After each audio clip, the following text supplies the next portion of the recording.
গত পর্বে আমরা দেখেছিলাম রক্তচন্দ্র ভিলার অন্ধকারে লুকিয়ে থাকা সেই ভয়ঙ্কর সত্যের এক ঝলক। কিন্তু গল্পটা এখানেই শেষ নয়। আজ রাতটা আরো অদ্ভুত, আরো অস্থির। কেউ ফিরে এসেছে নাকি কেউ এখনো ভেতরে আটকা? রক্তচন্দ্র ভিলার দেওয়ালের ফাঁক দিয়ে এখনো শোনা যায় কান্নার শব্দ। তাহলে শুরু হচ্ছে রক্তচন্দ্র ভিলা তৃতীয় পর্ব। আর মনে রেখো, যদি এই গল্পটা ভালো লেগে থাকে তাহলে চতুর্থ পর্ব শুনতে চ্যানেলটি অবশ্যই সাবস্ক্রাইব করতে ভুলবে না।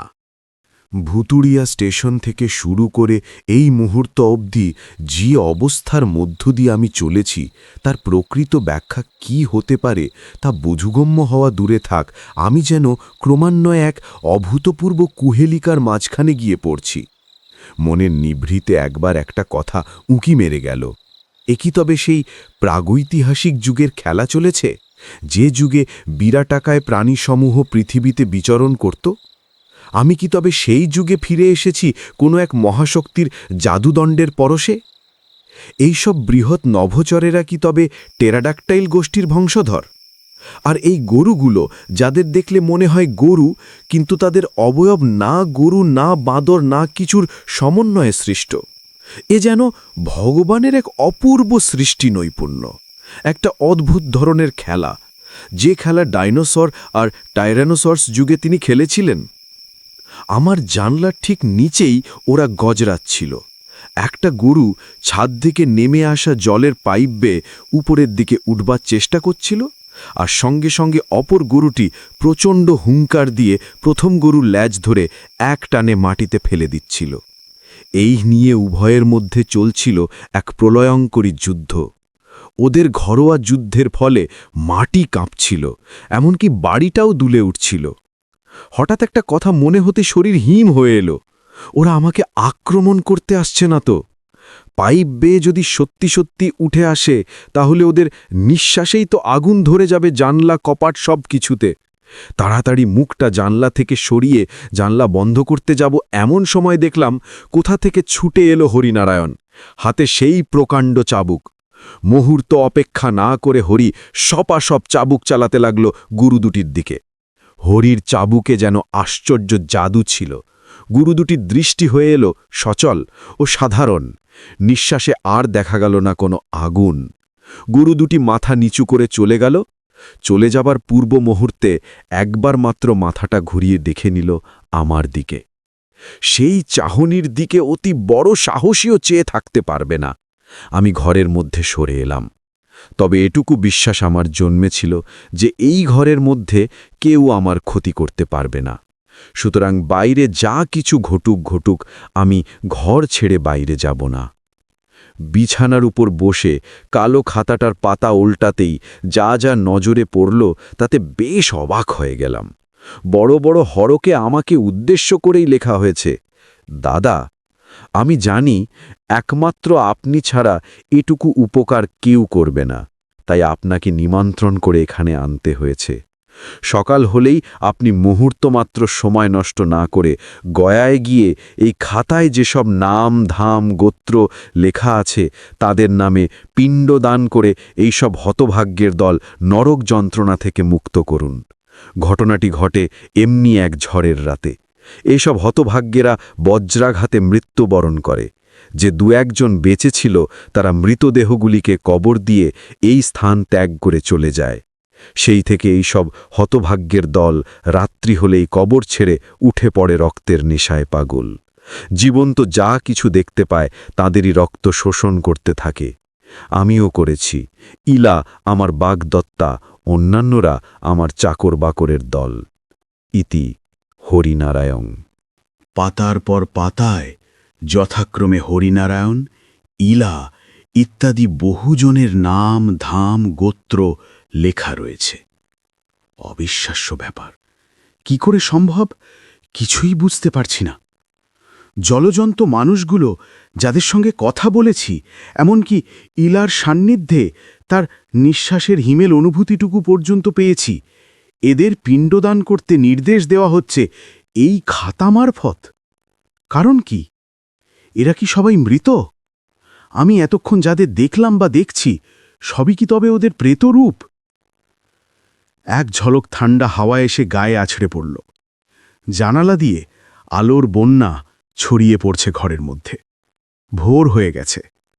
আকাশের জমাট মেঘ কখন যে সরে গিয়ে নীল আকাশ ফুটে উঠেছে দেখতে পাইনি। আমি কালো খাতাটা হাতে নিয়ে ছুটলাম ইলার ঘরের দিকে। আমার বিশ্বাস করতে প্রবৃত্তি হচ্ছিল না যে ইলা সত্য সত্যই প্রেতমূর্তি নিয়ে আমার সামনে উপস্থিত হয়েছিল। ঘরের দরজাটা খুলে ভিতরে ঢুকতেই দেখতে পেলাম সেই কাঁচের কফিনটা। সারা অঙ্গে ব্যান্ডেজ বাঁধা অবস্থায় শায়িত রয়েছে একটি মৃতদেহ।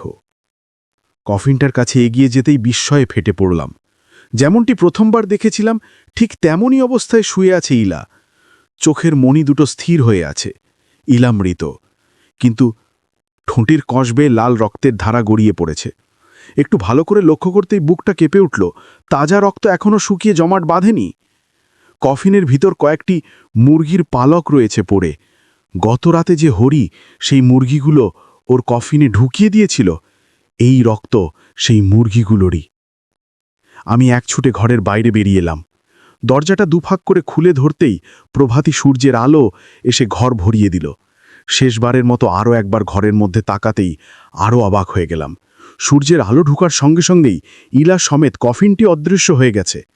ঘরটি একদম ফাঁকা, কেবল মুরগির কয়েকটি পালক ইতস্তত ছড়িয়ে আছে। এক লাফে দোতলার থেকে নেমে এসে দাঁড়ালাম উঠোনটার মাঝখানে। দিনের আলোয় তখন পরিষ্কার দেখাচ্ছিল আমার কাছে। দেখলাম পর পর কয়েকটি সমাধি ক্ষেত্র। কালো খাতার ক্রমিক নম্বর অনুসারে গবরগুলি সাজানো। গবরের ফলকে উৎকীর্ণ নাম, ধাম ইত্যাদির হুমুহু নকল আমার হাতের এই কালো খাতায় রয়েছে লেখা। ইলার সেই অন্তর্ভেদী চাহনি, জানি না সে দৃষ্টিতে কি ছিল, আমাকে যেন আকর্ষণ করছিল। চৌম্বক যেমন লোহাকে সবলে আকর্ষণ করে নিজের কবজিগত করতে চায়, ঠিক তেমনই ধারা এক অনুভূতি শিরায় শিরায় অনুভব করলাম। হাতে সেই কালো খাতা নিয়ে কবরের ইতিহাস খুঁজতে গিয়ে মনে হলো, তাই তো হিন্দু ধর্মের নিয়ম অনুযায়ী এইসব দেহগুলিকে দাহ করাই ছিল বিধেয়। তবে কেন এইসব মানুষগুলোকে কবরস্থ করা হলো? এর যে কি কারণ হতে পারে বুঝতে পারলাম না। অথচ হরিনারায়ণকে যে জিজ্ঞাসা করবে তারও উপায় নাই। সে এখন শায়িত রয়েছে আমারই সামনে ওই কবরের তলায়। একে একে সমস্ত কবরগুলির ইতিবৃত্ত জানবার পর ইলার কবরের কাছে দাঁড়ালাম। যদিও এখন সকাল হয়ে গেছে, সূর্যের আলোকে উদ্ভাসিত হয়ে উঠছে চারদিক, তবুও গাটা ছমছম করে উঠল। আমি মানুষ চক্ষে ইলার সেই হিমশীতল চাহনি দেখতে পেলাম। ইলা মৃত এবং তার দেহ কবরস্থ করা আছে আমি বুঝতে পারছি। তবু মন বলছে হয়তো সে কবর ফুঁড়ে উঠে আসবে, আমার সামনে আলিঙ্গনাবদ্ধ করে বসিয়ে দেবে তার ছুঁচলো দুটি দাঁত, আর তারপর নিঃশব্দে শোষণ করে চলবে আমার দেহের রক্ত। ভাবতেই শিউরে উঠলাম আমি। হরিনারায়ণ না থাকলে হয়তো আমার জীবনে গত রাতের অভিজ্ঞতায় শেষ অভিজ্ঞতা হতো। এখানকার মতো সোনালী প্রভাত এ জীবনে আর আসতো না। তবু কেন জানি না ইলার প্রতি কেমন যেন একটা দুর্বলতা অনুভব করলাম। জানি ইলার সেই অশরীরী দেহ, জানি ইলা বেছে নেই, আছে ওই মাটির গহ্বরে। কফিনের মধ্যে তিলে তিলে পচনের মধ্যে দিয়ে গলে গলে মাটির সঙ্গে মিশে যাবে তার দেহ। হয়তো কয়েকটা হাড় পড়ে থাকবে কবরের তলায়। তবু যেন গতরাতের সম্মোহিনী দৃষ্টিকে মনে হচ্ছে জীবন্ত, বড়ই ভয়ানক জীবন্ত সেই দৃষ্টি। একবার দেখলে যেন চোখ ফিরিয়ে নেওয়া যায় না, মানসিক চেতনা হয়ে পড়ে পঙ্গু, নিজের অজ্ঞাতে আত্মসমর্পণ করতে হয়। অদূরেই একটা কোদাল পড়ে রয়েছে দেখতে পেলাম। হাতে কালো খাতাটা মাটিতে রেখে কোদাল দিয়ে কবর খুঁড়তে শুরু করলাম। কেন যে খুঁড়ছি তা জানি না, কিন্তু মনের এক কোণা থেকে নিয়ত কেউ যেন উৎসাহিত করে চলেছে কবর খোঁড়ার জন্য। খানিক মাটি তোলবার পরই কফিনটা বেরিয়ে পড়ল। এক হাত দিয়ে কপালের ঘাম মুছে একটু বিশ্রাম করে নিলাম। তারপর কফিনের ঢাকনা খুলতেই চমকে উঠলাম। হ্যাঁ, ঠিক সেই মুখ, ঠোঁটের কষ বেয়ে গড়িয়ে পড়েছে রক্তের ধারা। প্রভাতের আগে ওই ঘরের মধ্যে যেমনটি দেখেছিলাম ঠিক তেমনই ভাবেই লেগে রয়েছে রক্তের দাগ। যুক্তি দিয়ে কোনো ব্যাখ্যাই মনকে নিরস্ত করতে পারল না। কিভাবে এই কফিনের মধ্যে থেকে ইলা উঠে এসেছিল গত রাত্রে, আর কেমন করেই সে কথা বলেছিল আমার সঙ্গে? মৃত্যুর পরও কি মানুষ কথা বলতে পারে? এত সুন্দর যার মুখের চেহারা, দেখলে মনে হবে সদ্য ফোটা একটি গোলাপ যেন। কেমন করে এই নিষ্পাপ রমণীয় মুখ রক্তপান করে তৃপ্তি লাভ করতে পারে? হয়তো সবই সম্ভব এই দুনিয়াতে। মানুষের বুদ্ধির বাইরেও অনেক কিছু আছে যা মানুষের জানা নাই। হরিনারায়ণ বলেছিল এদের মুক্তি দিতে। একমাত্র গয়ায় পিণ্ডদান করলেই এসব অভিশপ্তরা মুক্তি পাবে, শান্তি পাবে এইসব হতভাগাদের আত্মা। একদৃষ্টে চেয়েছিলাম ইলার মর্দদেহের দিকে। মেয়েটি ছিল হরিনারায়ণের বাগদত্তা। বেচারি শান্তি পেল না, ইহজীবনে পারল না সুখ ভোগ করতে। বিধাতার নিষ্করুণ অভিশাপ। অতৃপ্ত আত্মা মেতে উঠেছে তৃপ্তির নেশায়। সে তৃপ্তি ওদের জৈবিক কোনো কামনা বা বাসনা নয়, তাজা তাজা রক্তে ওদের তৃপ্তি। ওরা রক্তের পিপাসায় উন্মত্ত। ভাবতেও কেমন যেন বিশ্রী লাগে। ঘুলিয়ে ওঠে সারা গা, শিরশির করে ওঠে শরীরের শিরা উপশিরা। আতঙ্কে হাত পা বরফ হয়ে আসতে থাকে। রাতের অন্ধকারে যতই ভয় থাক না কেন, দিনের আলোয় সে ভয়টুকু কেটে গিয়েছিল। আমি কবরখানা ঝাড়িয়ে বাড়িটার আশেপাশে একটু দেখে নেবার জন্যে পা বাড়ালাম। বাড়িটি অতি জরাজীর্ণ। চারিদিকে দেওয়ালে চুন বালি খসে পড়েছে। বাড়ির কার্নিশে এদিকে ওদিকে অশ্বত্থ গাছ মাথাচাড়া দিয়ে উঠেছে। বাড়ির মধ্যেকার চাতাল ছাড়িয়ে গেটের দিকে যেতেই নজরে পড়ল একরাশ কঙ্কাল বিচ্ছিন্নভাবে ছড়িয়ে ছিটিয়ে রয়েছে। বুঝতে পারলাম এই সব হতভাগ্যের দল ভুল করে এই পথে পা বাড়িয়ে এই সব প্রেতাত্মাদের খোরাক হয়েছে। শুধু যে মানুষের কঙ্কাল পড়েছিল তা নয়, অন্যান্য পশুপক্ষীর কঙ্কালও দেখা গেল ওদের মধ্যে। মনে মনে হরিনারায়ণকে ধন্যবাদ জানালাম, নতুবা এতক্ষণে হয়তো এই সব কঙ্কালের মাঝেই একটি নতুন কঙ্কালের স্থান হয়ে যেত। কথাটা ভাবতেই মনটা ভয়ে কোঁকড়ে উঠল। না, আর বীরত্ব দেখিয়ে কাজ নেই। যত শীঘ্র সম্ভব এই প্রেতপুরী ছেড়ে দূরে চলে যাওয়াই উচিত। তা না হলে রাতের অন্ধকার ঘনিয়ে আসার সঙ্গে সঙ্গে ওরা জেগে উঠবে। ইলা হয়তো ছুটে আসবে তার সেই রক্ত জল করা চাহনি নিয়ে। চুকচুক করে শুষে নেবে আমার দেহের রক্ত, তারপর ছুঁড়ে ফেলে দেবে ওই কঙ্কালের স্তূপের মধ্যে। প্রেতপুরীর জীর্ণ গেটখানা আমার হাতের চাপে ক্যাঁচ ক্যাঁচ করে খুলে গেল। আমি বাড়ির বাইরে বেরিয়ে এলাম। হঠাৎ মনে হলো আমি যেন মুক্ত। বাড়ির চৌহদ্দির মধ্যে যতক্ষণ ছিলাম নিজেকে বড় অসহায় মনে হচ্ছিল। আমি ইলা বা অন্য সব মৃত মানুষগুলির প্রভাব ছিল আমার উপর, কিন্তু বাইরে আসার সঙ্গে সঙ্গেই বুঝতে পারলাম আমার উপর কারুর বা কোনো অদৃশ্য শক্তির প্রভাব নেই। আমি ছুটলাম ভুতড়িয়া স্টেশনের দিকে। আজ সন্ধ্যের সেই শেষ ট্রেনটি আমাকে ধরতেই হবে, তা না হলে আবার নেমে আসবে রাত্রির অন্ধকার। ওই রাজ্যের ওই প্রেতপুরীর প্রেতেরা জেগে উঠবে। ভাবতেই মাথাটা ঝিমঝিম করে উঠল। আমি ছুটলাম মাঠের মধ্যে দিয়ে। কিছুক্ষণ ছুটবার পর খেয়াল হলো আমি কি ঠিক ঠিক পথে চলছি তো। স্টেশনটা কোন দিকে তা তো আমার জানা নাই। গতরাত্রে হরিনারায়ণের গরুর গাড়ি করে এসেছিলাম, সে পথ চিনে দেখা তো সম্ভব ছিল না। তাছাড়া যে অকল্পনীয় পরিবেশের মধ্যে দিয়ে আমি এই পোড়া বাড়িটায় এসেছি, সেই সময় কোনো সুস্থ মানুষের পক্ষে অন্য কোনো দিকে নজর দেবার সুযোগ ছিল না। ড্রাগন গরুগুলোর বড় বড় রক্তাভ চক্ষু আর নিঃশ্বাসের সঙ্গে আগুনের ঝলক মনে পড়লে হৃৎস্পন্দন স্তব্ধ হয়ে যাবার উপক্রম ঘটে। মাঠের ওপর দিয়ে ছুটতে চলেছি আর রোমন্থন করছি গতরাতের ভয়াবহ অভিজ্ঞতার কথা। নিচের অজ্ঞাতসারে একবার পিছন ফিরে তাকালাম ফেলে আসা সেই প্রেতপুরীর দিকে, আর তারপরেই মনে পড়ে গেল এই যা কালো খাতাটা ফেলে এসেছি ইলার কবরের পাশে। দুর্ভাবনায় মনটা খারাপ হয়ে গেল। আমি দাঁড়িয়ে পড়লাম। দূরে দেখা যাচ্ছে সেই পুরো বাড়িটা, আশেপাশে অসংখ্য ঝোপঝাড়, তার মধ্যে কয়েকটি নারকেল গাছ মাথা উঁচু করে দাঁড়িয়ে।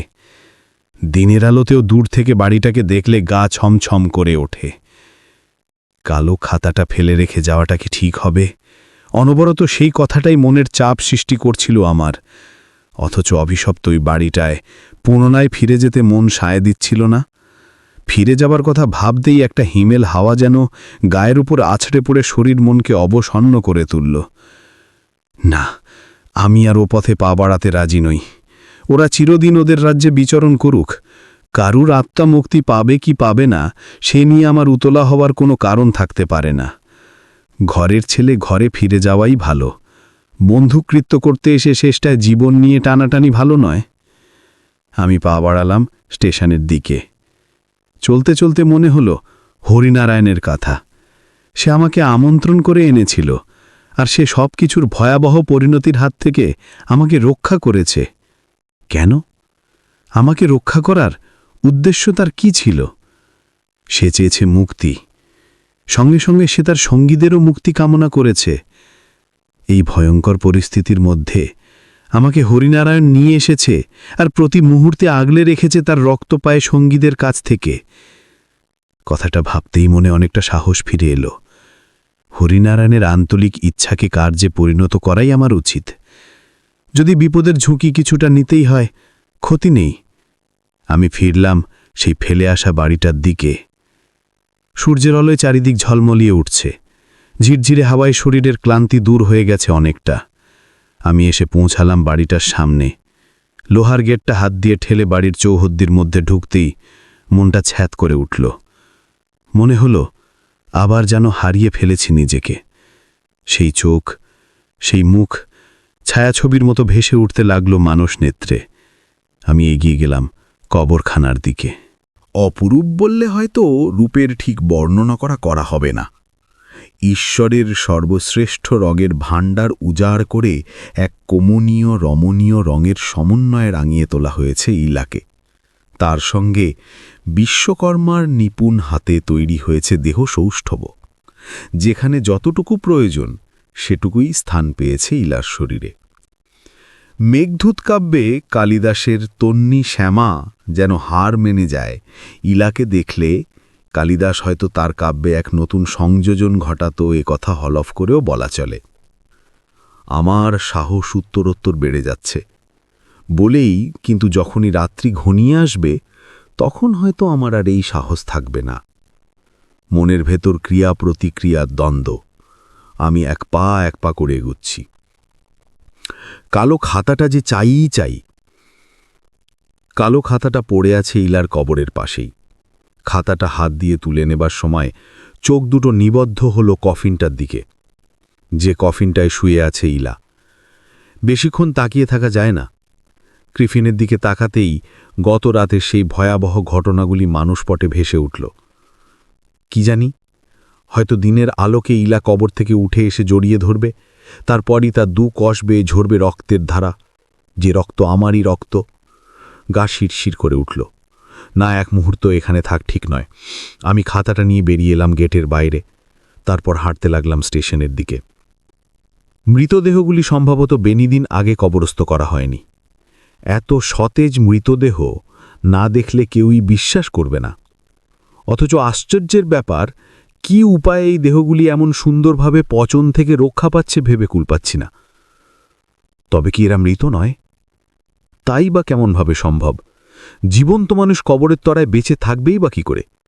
একটা মস্ত বড় হেঁয়ালি মনকে ঘিরে ধরল, কিন্তু জট ছাড়াতে সমর্থ হলাম না। হরিনারায়ণের কথা অনুযায়ী এরা মৃত, কিন্তু বাহ্যিক ক্ষেত্রে চোখের সামনে যা প্রত্যক্ষ করলাম তাতে প্রতীয়মান হয় এরা মৃত হলেও যেন মৃত নয়। সে যাই হোক, আমার কর্তব্য কর্মটুকু আমি করব। জীবন্ত অথবা মৃত এ নিয়ে মাথা ঘামানো উচিত নয়। যে জিনিসের ব্যাখ্যা করা আমার পক্ষে দুঃসাধ্য সে জিনিস সম্বন্ধে অযথা চিন্তা করায় কোনো লাভ নেই। মাঝে মাঝে পিছন ফিরে চেয়ে দেখি, আবার হন করে হেঁটে চলি। ক্রমেই দূরত্ব বাড়তে থাকে। এখন আর সেই পোড়ো বাড়িটা দেখলে ভয়ের উদ্রেক হয় না। দূর দিক সীমায় ছায়া ছায়া অস্তিত্ব নজরে আসে। বুক ভরে শ্বাস নিলাম। শরীর ও মন এখন বেশ চাঙ্গা হয়ে উঠেছে আমার। সামনেই একটা শাল গাছের বন। রাস্তাটা চলে গেছে তারই মধ্যে দিয়ে। হাঁটতে হাঁটতে জঙ্গলের মধ্যে দিয়ে চললাম। বাড়িটা দৃষ্টিসীমার বাইরে চলে গেছে। শালবনের অপর প্রান্তে যখন পৌঁছলাম তখন দুপুর গড়িয়ে গেছে। একটা ছোট নদী বয়ে চলেছে বনের প্রান্ত ঘেঁষে।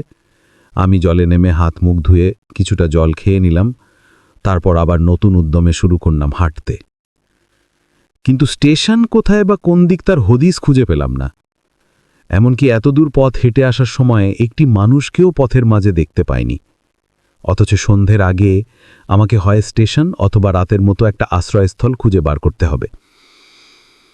আরও খানিকটা চলার পর একটা গ্রাম নজরে পড়ল। আমি সেই গ্রাম লক্ষ্য করে এগিয়ে চললাম। গ্রামের কাছাকাছি একজন চাষির সঙ্গে দেখা হতেই তাকে জিজ্ঞাসা করলাম, ভুতুড়িয়া স্টেশনটা কোন দিকে আর কত দূর? লোকটি অবাক দৃষ্টি মেলে আমাকে নিরীক্ষণ করার পর বললে, সে তো অনেক দূর পথ বাবু, তা আপনি আসছেন কোথা থেকে? আমি বললাম, পথটা বলে দাও ভাই, আমাকে সন্ধ্যের আগেই পৌঁছতে হবে। আমি এদিকে বেড়াতে এসে রাস্তা হারিয়ে ফেলেছি। মুখ দেখে মনে হলো লোকটি যেন বিশ্বাস করতে পারেনি। এই নির্জন পাণ্ডববর্জিত অঞ্চলে আমার বেড়াতে আসা কথাটা কেমন যেন বেমানান। যাই হোক, লোকটি কথা না বাড়িয়ে বলল, আপনি যদি শালবনের ভিতরের রাস্তা দিয়ে যান তবে 5 ক্রোশ পথ হাঁটতে হবে। যে পথটা শালবনের মাঝামাঝি গিয়ে বাঁ হাতে ঘুরে গেছে। তবে সাবধানে যাবেন, সোজা যে পথটা চলে গেছে ও পথে যাবেন না। ওদিকে গেলে কেউ ফিরে আসে না। আমাদের গ্রামের 2 জন মানুষ একবার ওই পথে ভুল করে চলে গিয়েছিল, আজও তারা ফিরে আসেনি। এছাড়া আর একটা রাস্তা আছে, ওই বনের ধারে যে নদীটা আছে, ওই নদীর ধার দিয়ে। ও পথটা একটু ঘুরপথে স্টেশনে গেছে, কিন্তু রাস্তাটা অনেকখানি, প্রায় 8 ক্রোশ হবে। কথাটা শুনে স্টেশনের পথ যেমন আবিষ্কৃত হলো, সঙ্গে সঙ্গে দুশ্চিন্তায় ছেয়ে গেল মন। সন্ধ্যের আগে এত দূর পথ যেতে পারব কিনা, তার ওপর শরীর ক্লান্ত, অবসন্ন, এমনকি পুনরায় রাস্তা ভুল হওয়াটাও কিছু অস্বাভাবিক নয়। লোকটিকে ধন্যবাদ জানিয়ে আমি গ্রামের দিকে এগোলাম। যদি কোনো চায়ের দোকান পাওয়া যায় তো কিছু খেয়ে নেওয়া যাবে। একটা ছোট চায়ের দোকান, নবীন প্রবীণদের একটা ছোট ভিড়, মুড়ি, তেলে ভাজা, বিস্কুটও বিক্রি হচ্ছে। আমি দোকানের কাছে আসতেই সকলের কৌতূহলী দৃষ্টি পড়ল আমার দিকে। একজন মধ্যবয়সী শুধলেন, বাবুমশাই যাবেন কোথায়? কার বাড়ি? ওরা আমাকে একটু জায়গা করে দিল বসবার জন্য। আমি বেঞ্চটার উপর বসে বললাম, পথ ভুল করে গায়ে চলে এসেছি, যাব কলকাতায়। আপনাকে অনেকটা পথ হাঁটতে হবে বাবু। ওদের একজন বললে, নদীর ধার দিয়ে যাবেন, শালবনের ভিতর দিয়ে যাবেন না। শালবনের রাস্তাটাই তো কম পথ, আমি বললাম। ও বনে ঢুকলে কেউ ফিরে আসে না বাবু। লোকটি ভয় মিশ্রিত কণ্ঠে বললে, নদীর ওপারে ওই শালবন, আর তারও অপাশে ফাঁকা মাঠের উপরে আছে প্রকাণ্ড এক বাড়ি। পিশাচ আর ডাকিনীদের আড্ডা, জ্যান্ত মানুষ পেলে ঘাড় মটকিয়ে রক্ত খায়। তবে নদীর এপারে ওরা আসতে পারে না। আমরা সন্ধ্যের সময় এই নদীর এপারে থেকে ওদের কান্না শুনতে পাই। গায়ের রক্ত জল করা সেই কান্না শুনে ছোট ছোট ছেলেমেয়েরা ভয়ে আঁতকে ওঠে। ব্যাপারটা সবই বুঝতে পারছি, কিন্তু ওদের কাছে প্রকাশ করলাম না। সেই অমানসিক কান্নার উৎস আমি জানি। সারা রাত আমি ওদের মাঝেই কাটিয়েছিলাম।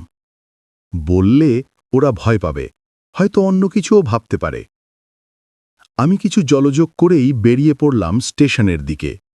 ঘুরপথে না গিয়ে শালবনের মধ্য দিয়ে শর্টকাট করার মনস্থ করলাম। ছোট্ট নদীর ছোট্ট সাঁকোটা পার হবার সময়ে মনটা একটু চঞ্চল হয়ে উঠল, কিন্তু সবকিছু দুর্বলতা ঝেড়ে মুছে ফেলে শালবনের রাস্তা দিয়েই এগিয়ে চললাম গন্তব্যস্থলের দিকে। সন্ধ্যার আগেই পৌঁছতে হবে স্টেশনে। স্টেশনে একা একা কাটাতে হবে চিন্তা করতেই গাঁটা শিরশির করে উঠল। জনমানবহীন অন্ধকার স্টেশনের পরিবেশ স্মরণ করে ভাবনায় পড়লাম। আমার পক্ষে খুব সুখকর হবে না, সন্দেহ নেই। আরও জোরে পা চালালাম। সূর্য তখন মাথার উপর থেকে পশ্চিম দিকে হেলে পড়েছে। শালবনের পথ যেন ফুরোতে চায় না। হাঁটছি তো হাঁটছি, এক ফালি সরু পথ। মনে হয় এ পথ মানুষ সচরাচর ব্যবহার করে না, পরিত্যক্ত পথ হিসেবেই পড়ে আছে। সামনে পিছনে যেদিকে তাকাই কোনো মানুষ নেই। বহুদিন পর আমি যেন একমাত্র ব্যক্তি যে এই পথ দিয়ে চলেছি পায়ে হেঁটে। বাতাসে শাল গাছগুলির পাতা নড়ছে। মনে হচ্ছে ওরা যেন ফিসফিস করে নিজেদের মধ্যে কথা বলছে। আমি যেন ওদের ভাষা বুঝতে পারছি। ওরা বলতে চাইছে, হে পথিক, একটু তাড়াতাড়ি করো। তুমি কি বুঝতে পারছো না যে এক মহা অশুভ শক্তির এলাকা দিয়ে তুমি চলেছ? তুমি কি জানো না সন্ধ্যার অন্ধকার ঘনিয়ে আসার সঙ্গে সঙ্গে জেগে উঠবে এখানকার রক্তপায়ী পিশাচেরা? তারা তোমার রক্ত পান করে নিজেদের মৃত আত্মাকে জিয়ে রাখবে আরও কিছুদিন। তুমি কি ওদের সেই অমানসিক কর্ণবিদারক কান্না শোনোনি, যে কান্নার শব্দে তোমার দেহের স্নায়ুগুলি অবশ হয়ে পড়বে, মস্তিষ্কের স্বাভাবিক কাজকর্মে ঘটবে বিপর্যয়, চিন্তাশক্তি লোপ পায় সেই নিদারুণী শব্দতরঙ্গের শিকার হয়ে? অন্যমনস্ক হয়ে পড়েছিলাম। সম্বিত ফিরে পেয়ে আকাশের দিকে তাকিয়ে বুঝতে পারলাম সূর্য পশ্চিম আকাশের অনেক নিচে নেমে গেছে। লম্বা লম্বা ছায়া বিস্তার করেছে শালগাছগুলি অস্তগামী সূর্যের আলোয়, যেন লক্ষ লক্ষ অশরীরী ধেয়ে আসছে আমার দিকে। আমাকে গ্রাস করার উল্লাসে ওরা কেঁপে কেঁপে নেচে উঠছে। ছায়া ছায়া হাত বাড়িয়ে আহ্বান জানাচ্ছে সন্ধে তারাকে। গাছেরা হাসছে, দুলে দুলে নেচে নেচে এক একটা গাছ যেন অনেকটা গাছের ওপর গড়িয়ে পড়ছে, আর উভয়ের মিলিত আনন্দ হাসি হয়ে ছড়িয়ে পড়ছে আকাশে বাতাসে। শাল অরণ্যের চারিদিকে ধোঁয়াশা সৃষ্টি হয়ে অন্ধকারকে স্বাগত জানাচ্ছে। আমি যেন ওদের হাসি শুনতে পাচ্ছি। ওরা আমাকে হাসির মাধ্যমে বিদ্রূপ করছে, বলতে চাইছে, কেমন মজা, অ্যাডভেঞ্চারের মজাটা কেমন লাগছে। তারপরই যেন গাছেরা সুর পাল্টালো। গাছের পাতারা লাফালাফি দাপাদাপি করে বেহাগের করুণ সুরের রেস ধরে কান্নায় ভেঙে পড়ল। মনে হলো ওরা বলছে, তোমার পরিণতির জন্য আমরা দুঃখিত পথিক, পারতো পালাও, যত তাড়াতাড়ি পারো ততই মঙ্গল। আমি কখন যে দৌড়াতে আরম্ভ করেছি নিজেই তা জানি না। থামলাম শালবনের শেষ প্রান্তে, যেখানে শালবন শেষ হয়েছে। সামনেই উন্মুক্ত প্রান্তরের উপর দিয়ে চলে গেছে রাস্তাটা। আর হয়তো 2-3 মাইল পথ হাঁটতে হবে। কিন্তু ওদিকে সূর্য যে অস্তগামী, ট্রেনটা ধরতে পারবো কিনা বুঝতে পারছি না। অথচ এই মুহূর্তে পিছনে ফেলে আসা গ্রামটাতে ফিরে যাওয়াও সম্ভব নয়। ফিরতে গেলে রাতের অন্ধকারে পার হতে হবে ওই ঘন শালবন। না, একেবারেই অসম্ভব। ট্রেনটা আমাকে ধরতেই হবে। এই অভিশপ্ত পরিবেশ থেকে যত তাড়াতাড়ি সম্ভব পালাতে হবে। আরও যে কতটা দৌড়েছি খেয়াল ছিল না। দৃষ্টি ছিল পশ্চিমের দূর দিগন্তে অস্তগামী প্রকাণ্ড থালার মতো লাল টুকটুকে বিদায়ী সূর্যের দিকে। দিকচক্র বলে তখন তার অর্ধেক দেহ প্রথিত, বাকি অর্ধেক মুহূর্তের মধ্যেই ডুবে যাবে। সূর্যের শেষ রশ্মিটুকুও মিলিয়ে গেল আকাশ থেকে। আমি এসে পৌঁছলাম ভুতুড়িয়া স্টেশনে। রেল লাইনের উপর দাঁড়িয়ে একদৃষ্টে তাকিয়ে রইলাম অপসৃয়মান একটা লাল আলোর দিকে। ট্রেনটি মিনিট 2-3 আগে স্টেশন ছেড়ে চলে গেছে, তারই লাল আলোটুকু দেখতে পাচ্ছি। আশা ভরসার প্রতীক সেই আলো আমাকে গভীর নৈরাশ্যের মধ্যে ডুবিয়ে রেখে মিলিয়ে যাচ্ছে দূরের থেকে দূরান্তরের দিকে।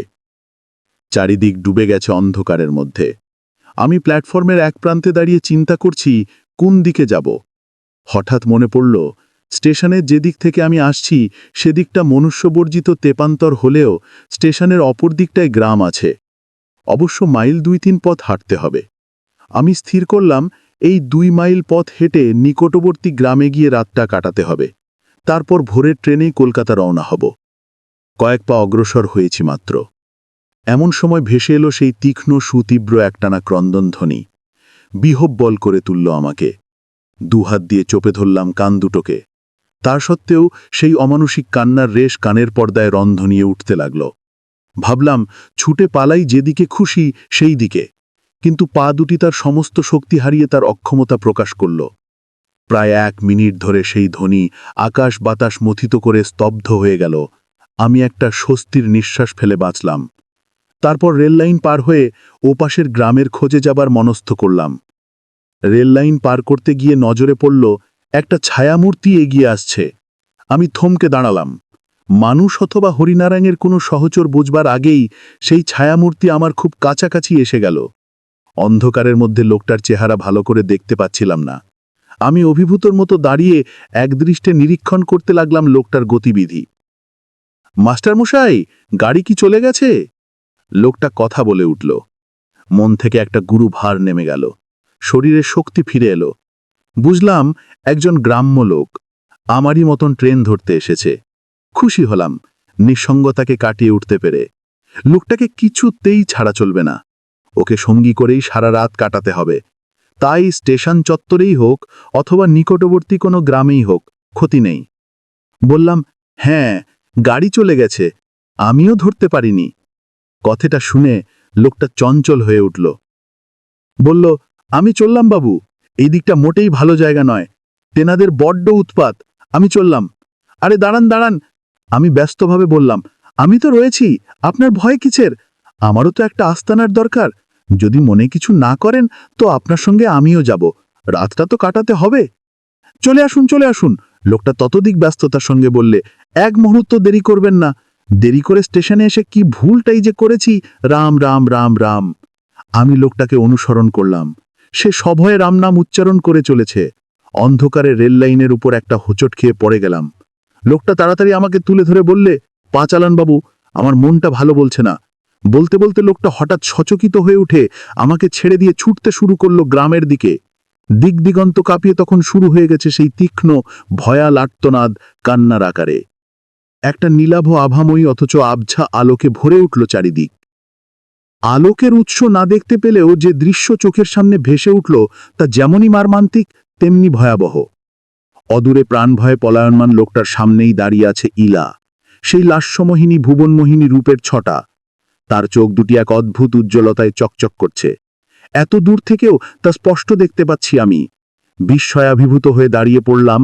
ইলা আমার কাছে না এসে ওই গেঁয়ো লোকটার সামনে দাঁড়ালো কেন?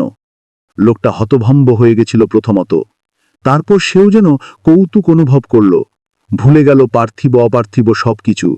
ধীর পদে এগিয়ে চলল ইলার দিকে। ইলাও এগিয়ে আসছিল লোকটার দিকে। পরক্ষণে ইলা ঝাঁপিয়ে পড়ল লোকটার উপর, দু হাতে তাকে জড়িয়ে ধরল। মুখটা নেমে এলো লোকটার ঘাড়ের কাছে। আমি অসহায়ের মতো দাঁড়িয়েছিলাম। হঠাৎ যেন প্রচণ্ড সাহস এসে মন প্রাণকে তাজা করে দিল। আমি ছুটলাম ইলার দিকে, চিৎকার করে বলতে লাগলাম, ছেড়ে দে শয়তানি, ছেড়ে দে। কাছাকাছি আসতেই ইলা ছেড়ে দিল লোকটাকে। লোকটা ধপাস করে মাটিতে পড়ে গেল। আমি তাড়াতাড়ি লোকটাকে তুলে ধরতে গিয়েই বুঝতে পারলাম লোকটা মারা গেছে। সারা দেহ তার বরফের মতন ঠান্ডা। লোকটার শরীরের শেষ রক্তবিন্দুটুকুও শুষে নিয়েছে পিশাচি। ইলার দিকে তাকিয়ে শিউরে উঠলাম। সে তখন তার জিভ দিয়ে ঠোঁট দুটোকে লেহন করে চলেছে। মুখে চোখে ফুটে উঠেছে এক অবর্ণনীয় হিংস্রতার ছাপ। চোখ দুটো যেন আগের থেকেও বেশি উজ্জ্বল হয়ে উঠেছে। আমি সভয়ে দুপা পিছিয়ে এলাম। অবচেতন মনের তাগিদে ছুটে চললাম প্ল্যাটফর্মের ওপর দিয়ে স্টেশন মাস্টারের ঘরের দিকে। ইলাও ছুটে এলো আমার পিছু পিছু। অনুভব করছি আর হয়তো কয়েক মুহূর্তের মধ্যেই ইলা ধরে ফেলবে আমাকে। ধরে যখন ফেলবেই এবং এই নির্জন অন্ধকারে আমাকে যখন ওর শিকার হতেই হবে, তাহলে আর পালিয়ে লাভ নেই। তাছাড়া পালিয়ে যাব বা কোথায়? কথাটা মনে হতেই আমি দাঁড়িয়ে পড়লাম। ইলা তখন আমার খুব কাছেই এসে গেছে, কয়েক হাতের ব্যবধান মাত্র। আমি দিক বিদিক জ্ঞানশূন্য হয়ে হাতের কালো খাতাটা নিয়ে সজোরে আঘাত করলাম ইলার মুখে। হায়, কোথায় ইলা? হাওয়া কেটে কালো খাতা শূন্য বুকেই দাগ কেটে গেল। ইলা অদৃশ্য হয়ে গেল। আমি চোখ দুটো ভালো করে রোগড়ে নিয়ে বসতে চেষ্টা করলাম, সত্য অথবা আমার মনের ভ্রম। নীল আলোটাও অদৃশ্য হয়ে গেল। ফিরে এসেছে পূর্বেকার সেই অন্ধকার ঘেরা পরিবেশ। যদি মনের ভ্রমই হয়ে থাকে তাহলে নিশ্চয়ই সেই গ্রাম্য লোকটির দেখা পাব না। একটু আগে যার রক্ত শোষণ করেছে শয়তানি। আমি এগিয়ে গেলাম সেই দিকে যেখানে পড়ে রয়েছে গ্রাম্য লোকটার প্রাণহীন দেহ। দাদা, কোথায় চলেছ? কথাটা শুনেই প্রচণ্ডভাবে চমকে উঠলাম। হরিনারায়ণের কণ্ঠস্বর, অথচ হরিনারায়ণকে দেখতে পেলাম না। মনে হলো শব্দটা আসছে স্টেশন মাস্টারের ঘরের দিক থেকে। আবার শুনতে পেলাম হরিনারায়ণ বলছে, এভাবে একা একা ঘোরা বিপজ্জনক। তুমি স্টেশন মাস্টারের ঘরে আজ রাতের মতো বিশ্রাম করো, কাল ভোরের গাড়িতেই চলে যেও। তুমি কোথায় হরিনারায়ণ? আমি চিৎকার করে উঠলাম, অন্ধকারে তোমাকে দেখতে পাচ্ছি না, দয়া করে সামনে এসো।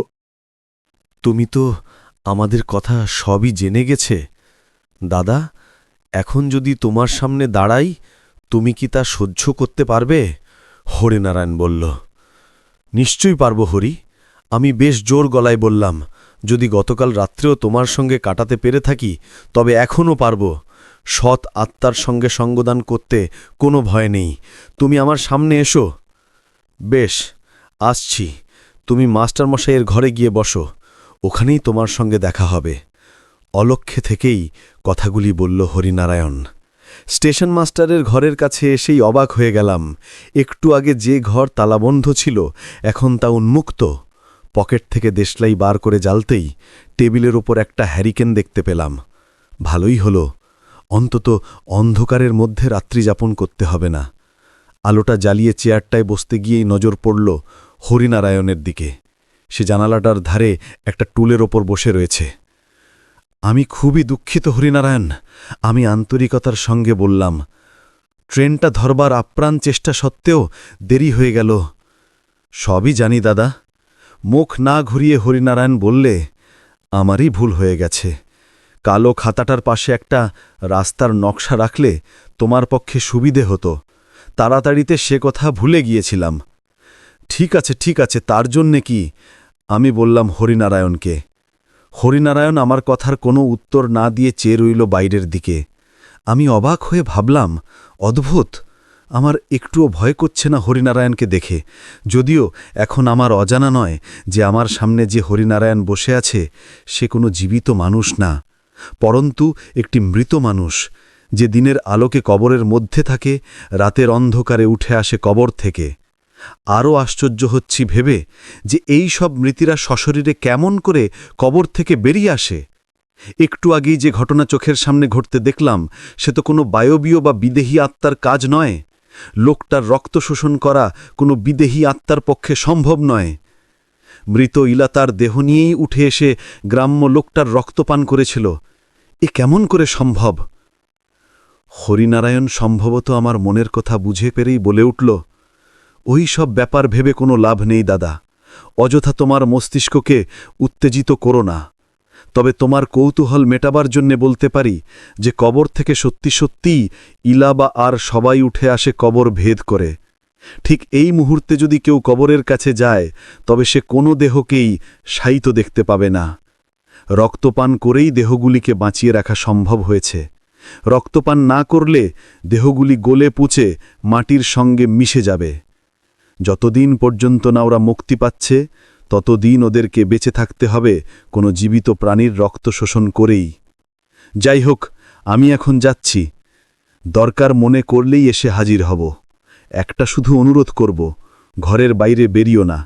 গতরাত্রে আমার কথা না শুনে বিপদে পড়েছিলে, সুতরাং অহেতুক নিজেকে বিপদের মধ্যে জড়িও না।